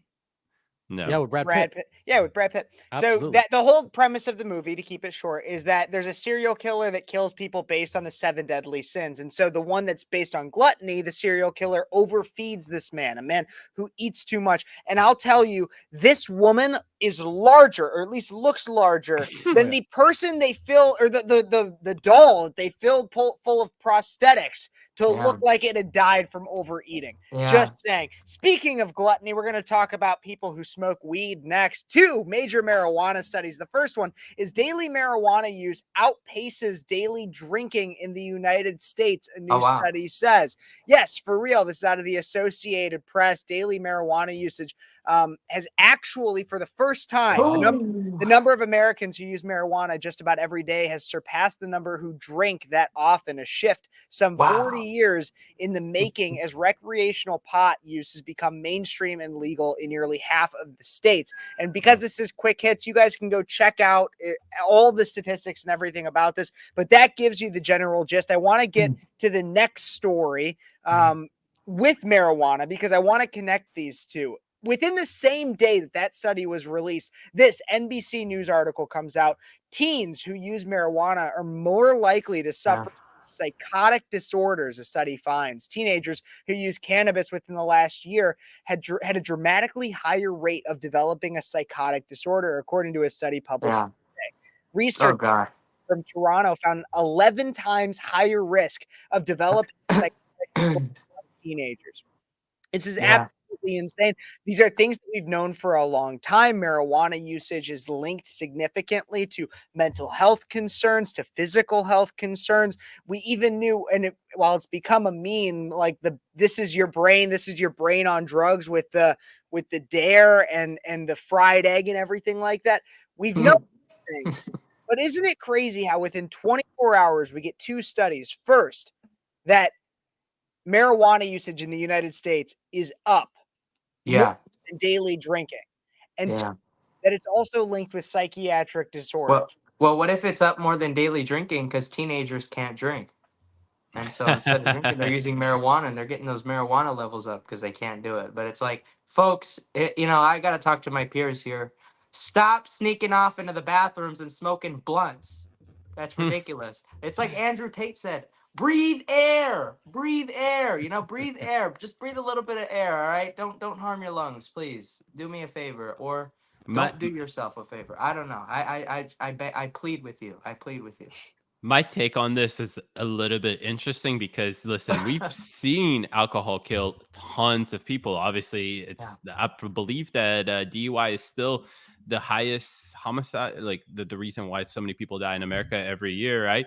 And I don't think that there's a single person or study that we've seen where a person directly died from marijuana. So good in a sense, because I don't think that you drinking daily is a good thing. But if you want to puff some marijuana on a daily basis, I guess that's fine if we're looking at the studies and whatnot. Yeah. My perfect world obviously would have them doing neither of that stuff, but obviously we live in a world of not Democrat utopian mindset. So this is a good thing in my opinion. I don't know about the whole teen thing. I'd have to look at the research like more in depth and whatnot. Obviously, we've seen them manipulate things and whatnot, and obviously marijuana becomes legal like fully in every single state. Who's that going to impact the most? Big pharma. We know big pharma likes to control a lot of the studies, researches, data that's being published. So who knows? Interesting. Maybe that's a debate for a debate night, because we definitely have some interesting thoughts on there. Fabian, I want to get your take. I love this. I think people should smoke weed instead of drinking. Alcohol is one of the worst poisons and the most addictive drug other than heroin. And I believe cocaine is right up there with alcohol. It is a cause of so much family problems, domestic abuse, murder, just a lot of bad things. It's legal because they make tons of money off it. And you have one drink and it lasts you about 10 minutes. So if you're thinking about it from a corporate standpoint, I can serve a shot of vodka to someone or a drink every 10 to 15 minutes. But someone who smokes weed is going to have that one pen for like 2 weeks. So there's not as much money to be made. I love this. I smoke weed, and I think anyone who's getting super drunk on alcohol, try weed. You're not going to go do some stupid stuff like you do when you drink alcohol or black. Yeah, I don't know. I mean, see, this is a crazy thought. Max, you go, because I'll finish this off. So I mean, it's like I watch Biden's speeches and I think, what the hell is he on? Maybe he bought a lot of this. I mean, he says he reduced the budget deficit, so maybe he just did it by buying up all this weed. I don't know. See, I hear this, and this needs to be a debate topic for us, because as an Irish Catholic, I love my alcohol, and I've also, I will admit, being from Illinois, I've partaken in marijuana usage, and there's been one that's had a much more negative effect on my life, and it's not alcohol. And also, as a former smoker and nicotine addict of cigarettes, vapes, and those kinds of devices, I'd argue, even out of all of them, nicotine is one of the worst substances for you. And I know that one came out of left field, but I think this is something that we should definitely dive into outside of a quick hits thing, because as I'd rank them, I'd say nicotine worse than marijuana, and then alcohol. That's the way I see it. And when we talk about DUI and DWI, is depending on what state you're in, they talk about it differently. They just classify the name of it differently. DUI actually is driving under the influence, and so actually, technically, marijuana instances are included in DUI statistics. That is true. So I just want to. Kev, the one question I'll leave you with for the night, and we can explore it again on debate night, is, all right, at least in my opinion, based on research that's public, right, you can say that there are cons for alcohol and cons for marijuana, but there are pros for marijuana, and I can't necessarily say, or at least find, or maybe you can say it now, a pro of alcohol. Oftentimes they do say that small amounts of alcohol daily or weekly can help with different things, just as much as they always come out and say, like, oh man, like a glass of wine a day. What is it? A glass of wine a day keeps the doctor away. Yeah, there's different things. I think that was apple a day. But yeah, wine too. The suburban moms twisted it. There's a lot of different instances. It depends on it's just like you said, depends on the study you read, depends on who you ask. There's definitely a debate to be had on a medical benefit to alcohol, just as much as there's a debate to be had on a medical benefit to marijuana usage. Yeah, and guys, quickly, I just pulled this up because I wanted to show the 10 most addictive drugs. Obviously, heroin is number 1, cocaine number 2, tobacco number 3, barbiturates and methadone, which aren't I mean, they're used widely. But then right after that, you have alcohol, and alcohol is more addictive than benzos, amphetamines, which is meth. I don't even know what that is, and ketamine. So nowhere on this list is marijuana. So if we're looking Ketamine? at the most addictive, ketamine could be very addictive to people. I know people who are addicted Let's to ketamine. have, we need to have, ketamine's actually really flipping good, I'll tell you. Isn't that a horse tranquilizer? Yeah, so Yeah. when I broke my ankle, I got a legal dose medically of ketamine. Phenomenal high, I'll tell you. I mean, it was amazing. That's hilarious. Could totally see why somebody gets addicted to it. We need to have this debate. This is what we're talking about next Tuesday. We're going to invite as many people on. We'll get a panel next Tuesday. We're talking weed. Okay. That's a good idea. Okay. I like it. In the meantime, though, we got to get to more quick hits. And this is one I think we'll all agree on. The majority of the House Democrats vote against barring illegal immigrants from voting in D.C. elections. I think this was a really interesting story out of today that a lot of people got overshadowed by other things. But so in D.C., up until basically today, it was allowed where illegal immigrants could vote in their municipal elections. But over 140 House Democrats voted against a bill. Wow. From Representative August Flufker, I don't know how to actually say his last name, a Republican from Texas, that would safeguard Washington, D.C.'s municipal elections by barring non-citizens like illegal immigrants from voting. So the legislation passed in the House with a vote of 262 to 143, with every Republican House member and 52 Democrat members voting in favor of the bill. So we talk a lot about what do liberal Democrats want and progressive Democrats. Well, 143 House Democrats said that illegal immigrants and non-citizens should be allowed to vote in municipal elections in Washington, D.C. We're not even just talking about like Timbuktu, Washington State or Oregon or some liberal bullcrap. No, like the place in which our capital is. They're saying 143 Democrats think that non-citizens should be allowed to vote there. What do you guys think? Well, this is the plan. That's been the plan. It's been the plan, and I want to know Mac's thoughts, actually. Well, it said 262, and that means that there were some Democrats that joined the Republicans there. And I think that that's because they got a feeling that they got to represent some of the people that, on their side that are starting to be like, oh, well, I think we should mass deport all these people. Never mind letting them vote, Like they're saying that they can't vote illegally. That's not possible. That's a MAGA conspiracy theory, whatever they say to discredit that. But it's like people weren't allowed to come into this country, and yet they're here. They weren't allowed to stay, and yet they're here. Look at them. And there's actual U.S. code, which I don't understand. Why are they repealing D.C. law instead of U.S. code, former U.S. code? There's Title 18, which allows for certain exceptions for illegal alien voting.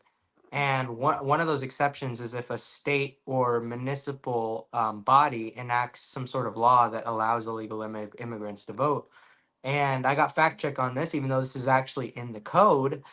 And so if Congress was actually going to do something here, I read the bill. It doesn't repeal that code. It just repeals, that law in DC. When I think that if they're actually going to try to prevent illegals from voting, they should repeal that law and they should repeal the code. And if they repealed the code, they'd essentially repeal the law. They repeal any laws that are on the books in different states and cities that allow for illegal immigrants to vote. Because as you know, DC is not the only municipality that tried allowing illegals to vote. New York City did it too. So then it would have said New York City. They would have said New York City. That's unconstitutional. You can't do that. I don't know why they're not taking it that far. Maybe they're staff members, because I don't think that the majority of members of Congress know the code by heart. I don't think that they're very expert at the code. They probably don't even know many federal laws. They probably have to have someone brief them on stuff and say, hey, I noticed something here you might want to change. You can make a bill out of this. Like maybe no one has come up to them and said, hey, I noticed something here in Title 18, which says illegal immigrants can vote with the approval of city and state governments. You need to change something here. So that's not happening. And so I don't think it's good enough as it is. I don't think it's good enough. That's my controversial take probably. So absolutely. David? I wouldn't say it's that controversial. And my lawyer friends, Max, I don't know. Are you in law? All right. No, I'm in poli-sci, but I'll be close welcome enough to the poli-science club. Yeah. Well, and Kev, I know I was looking at you as well. So maybe maybe you'll find out for us, but would federal statute essentially supersede the municipal law? Yes. Okay. Yeah, Okay. actually, it always does. Federal law, because so DC is like a municipal corporation, but it's like the DC as a city is under the control of Congress, under federal Yeah, law. Like, DC is its own. DC Yeah, Like an DC's autonomous zone. yeah. but So DC used to have a governor rather than a mayor.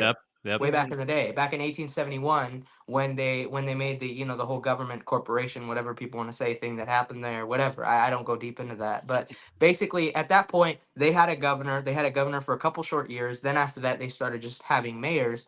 And that's we all smoke DC crack. DC has always been a territory that's not considered necessarily part of the United States, and so they've always had their own mayor, their own government, their own whatever. And anytime that they pass a city ordinance, Congress can just come in and say we can override any ordinance that DC passes. That's a That's federal great to law. know. Yeah, That's legit. DC And so that's what they're doing here. statehood has Yeah. been a constant debate with DC. DC's law is Garbage. its whole it's its whole like area of law in and of itself, because by and large 100%, I mean always federal law trumps local state law in whatever way. So an example would be the one that always comes up in Illinois is, so like if a federal police officer were to pull you over in the state of Illinois and they found weed on you, they could arrest you for utilizing weed. However, if a state police officer or a local police officer in Illinois pulled you over and saw weed in your car, they could not necessarily pull you over. Obviously, if they saw you smoking it, it'd be different based on the local law. But because federally weed is illegal, a federal police officer could charge you federally for marijuana possession. A state and local officer could not. And I know we weren't even talking about weed, but that's just usually like the best example of how federal law trumps and supersedes local law everywhere. I know we're on Kev's quick hits, but just a quick question, because I'm sure you'll love this law question.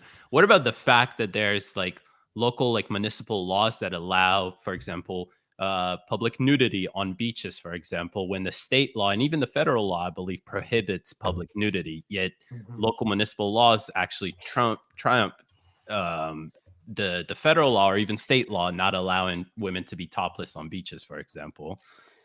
Yeah, it depends on the law, because really laws are only as legitimate as they are being enforced.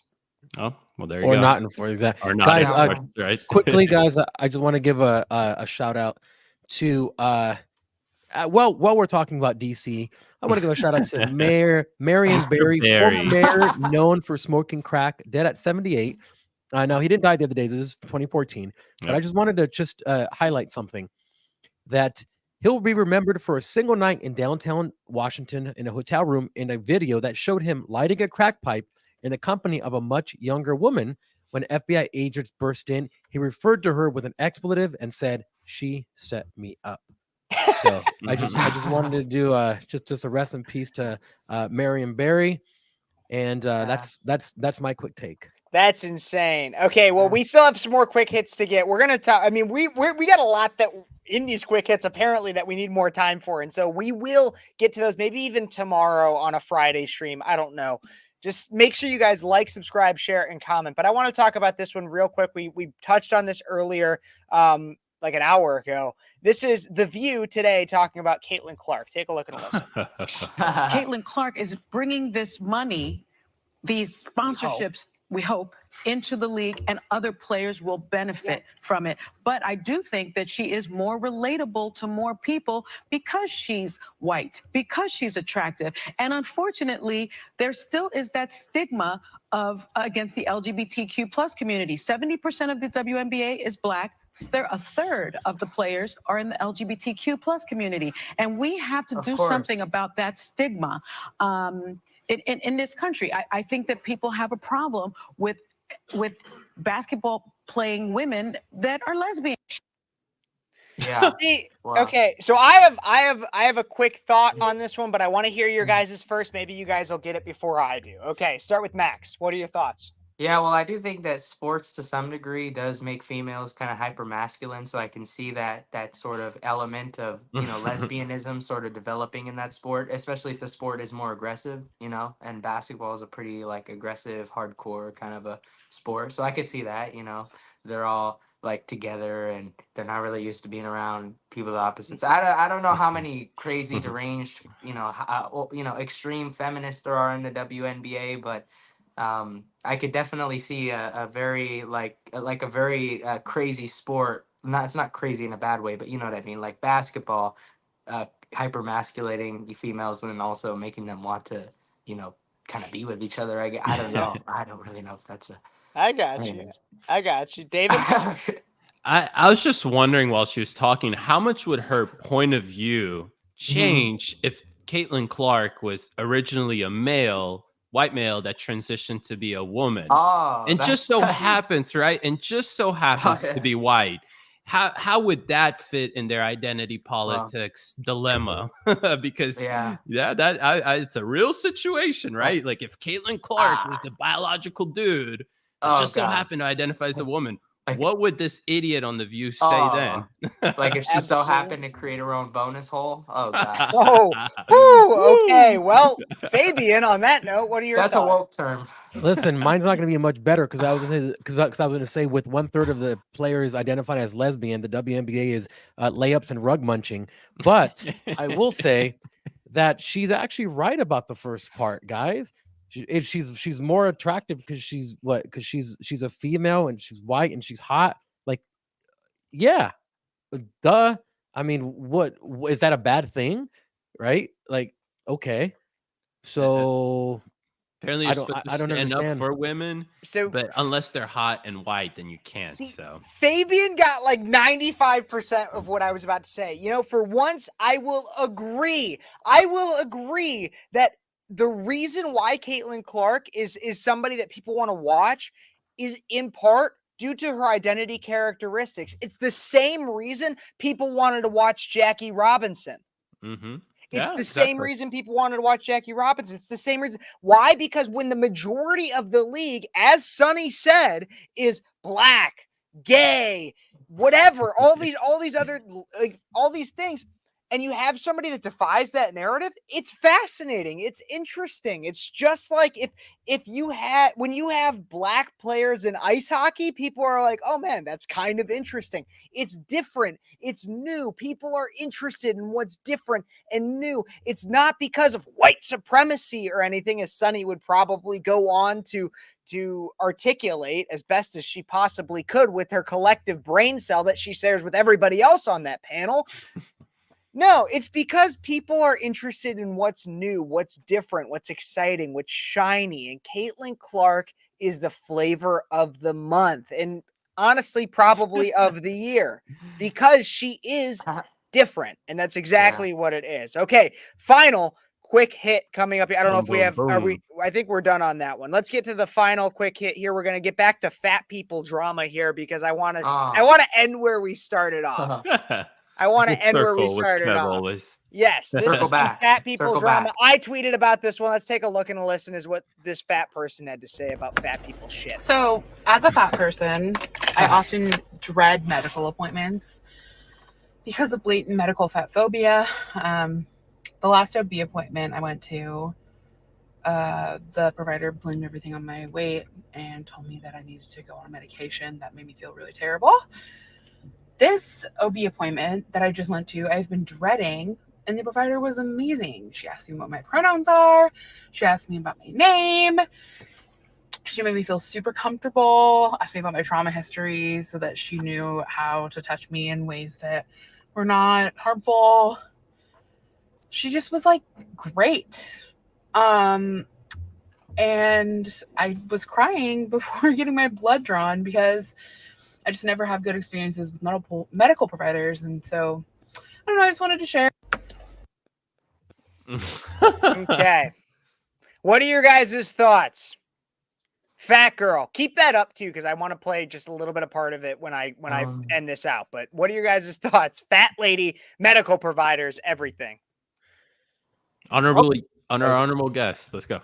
Yeah. Max. Oh man.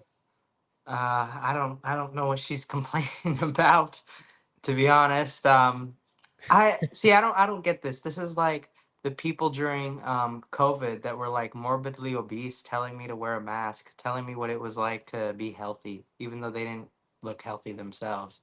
So these people are tyrants in their own little way. They want to rule the world, they want to run the world, but they just looks like they're having a really hard time and they're getting frustrated. I mean, what else can I say? I don't really have much empathy, you know, when you've put yourself in that position, when you've overindulged, when you're, you know, a glutton, whatever you want to call it. That's just how I feel. I'm sorry. I'm not like the most sympathetic guy when it comes to that. I can't really feel for you when you have done all the work, or, you know, not working out so much to get to that point. Yeah. Hey, Sorry. Max, I share your opinion. I mean, look, I'm not that sympathetic for people like that sit there with their phone in their hand and record how they complain about Yeah, things that are tailored to them at the end of the day. exactly. It's like, listen, nobody forced you to be in the situation that you're in right now. It was a choice that Exactly. was done by you. And now it's pretty honestly disgusting to see you spill all of your emotions in front of the phone, and we're supposed to feel bad for you. The one, like, to go back to the video that we started with Kev's quick hits, instead of complaining all that stuff, like, this is a perfect time to start to understand that your choice has brought you here. You're ashamed of it. You don't feel comfortable with it. All right, time to start to have a different lifestyle. Time to change your lifestyle around. So that's just my quick hit. I can't stand that stuff. My Yeah. quick hit is if you want to, this is exactly what is spoken about in this incredible book called Cynical Theories by Helen Pluckrose and James Lindsay. And one of the chapters in here is called Disability and Fat Studies. So it's a really interesting thing because all of these all these ideologies, all these leftist ideologies, a lot of it is imaginary, right? Yeah. Like I feel a certain way. It's my lived experience. Well, you can't say that you're not fat as hell, because you actually have gravity and volume and mass, unless you change the way mathematical formulas are calculated, which they're also trying to do. But the problem they're having with disability and fat studies is that it's incredibly hard to tell someone that you're not fat or that you're not healthy. So as a doctor, you don't want to, you have to tell them the truth that you're incredibly unhealthy, that you have a high risk for cardiovascular disease and all this other stuff. But if Right. you're a woke doctor, you don't want to tell them that because they may get offended. So what do? You tell them you're No. healthy. If And it especially doesn't work for people who have if actual disabilities, because it's gotten to the point where you have people which have autism, cerebral palsy, and you have people on the left saying this is the hierarchy and this hetero like world that we live in is telling you something's wrong with you, and they're like, no, I actually have like cerebral so palsy. And they're Yeah. saying, no, you don't. It's what they want you to believe, and it's not really interesting. working in that See, group of people. Absolutely. interesting. And I think you hit a lot of the points there. I want to bring it back up. Can we play it just for like 5 seconds? Because there's like 2 main points that I wanted to make with this. Play for like 5 seconds. So, as a fat person, I often dread medical appointments because of blatant Yeah. All right, medical stop. You can phobia. pause it now. So you hear how she breathes. You hear how she breathes. A healthy person does not breathe like that, sitting down, talking like a healthy person does. So I don't want to hear this bullshit about medical fat phobia or whatever that even means, because you are not healthy. Like, it is Yeah. clear you are not healthy. A healthy I just hit my mic. I'm sorry. I know that I was told not to do that. Mein Führer Fabian, but a healthy person does not breathe like that. A healthy person does not breathe sitting in a resting position, just talking to a camera. A healthy person does not breathe like that. And this is something that really pisses me off. In the last year, I have lost 50 pounds by walking and running. I have barely entered a gym. I have only ever gone into a gym when the weather has been too bad, so that I've had to. Walking, running, and paying attention to your diet, and you can lose weight. And so it pisses me off so much when people are like, they're fat phobic. No, everybody literally says you could be a smoker, you could be a drinker, you could smoke weed, you could literally do heroin. And you want to know what would be healthier for you? Losing 5 pounds. I'm not even kidding. No, you're 100% it. Look at all the science. Losing 5 pounds is healthier than pretty much anything else you could quit or anything. Like, losing 5 to 10 pounds decreases your risk significantly of heart attack, stroke, medical complications, cancer, everything. Yeah. Your weight Well, is so important.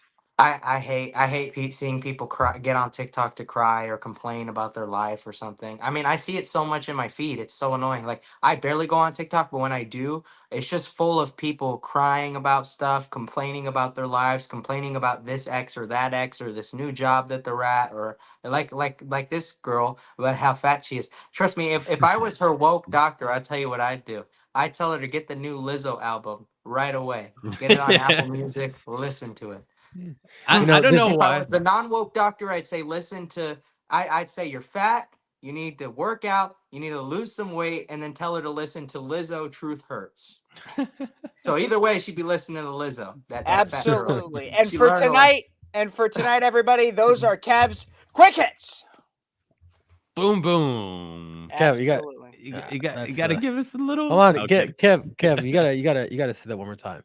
Those are Kev's quick hits.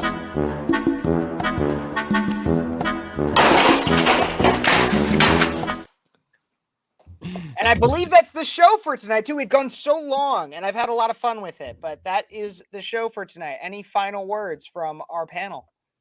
You can find me on Outraged Teen on every single platform: Instagram, TikTok, Facebook, YouTube, you name it. Just look up Outraged Teen as if someone's outraged, like angry. Outraged Teen. Find me over there. Max Benny is my name, and look forward to seeing you over there. God bless. God bless everybody. Thanks, That's man. awesome. Thanks, Max, for joining us. And I know it's a little late, so appreciate you letting me in here. And broke from the jail, basically. I'm in there. My last thing I want to say is, Caitlyn Clark. Hey, that's all cool, but you got to shout it out to the granddaddy, the original white chocolate. If you don't know who this is, he was the original player that had such silky smooth handles that they literally call him white chocolate. Jason Williams. If you want to check out the original stuff, check out his handles. That guy He's is on the something Kings? else. He was on the Kings, yeah. Oh yeah, that's where I live, Sacramento. White chocolate, baby. We gotta put some Go white Kings. chocolate clips soon. Okay. No, absolutely. And even with that, once again, why is Harrison Butker going viral? Because he's different, because he's a Christian football player. That's why people are talking about him. That's why people care. That's the difference. Anyways, sorry. I know I keep going on a tangent. I could talk about it all night. But everybody, thank you so much for tuning in. Don't forget, 7 days a week, some level of content from Breakaway USA. Don't forget to like, subscribe, share, comment. Check out Breakaway USA and all of our contributors, please. And thank you, because we're the people that are going to bring you the news that no one else will, in the way that no one else will. Against the lamestream media, that's Breakaway USA. Thank you. God bless you. God bless America. And good night.